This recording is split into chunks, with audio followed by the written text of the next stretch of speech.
બાપુ ભાઈ કાન તૂટી જશે આ તો ઘણું છે ઘણું જો પાણી આવ્યું છે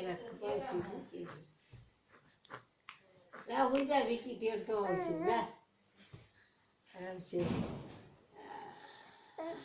ઓલું કપડું લાવી દીધું શેડા વાળું છે જરાક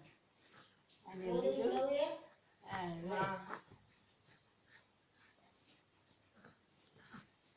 મચ્છર નથી જો મચ્છરદાનીમાં નથી ઉડાવવાનું તો મચ્છરદાનીમાં નાખી જ દેવાનો ભાઈ ઈ ખોલ બંધ કરાવવા જોઈએ છે મચ્છરદાની એમાં બિચારાને કાંઈ મચ્છરે કરડી જતું હશે આમાં જેટા લઈ લીધે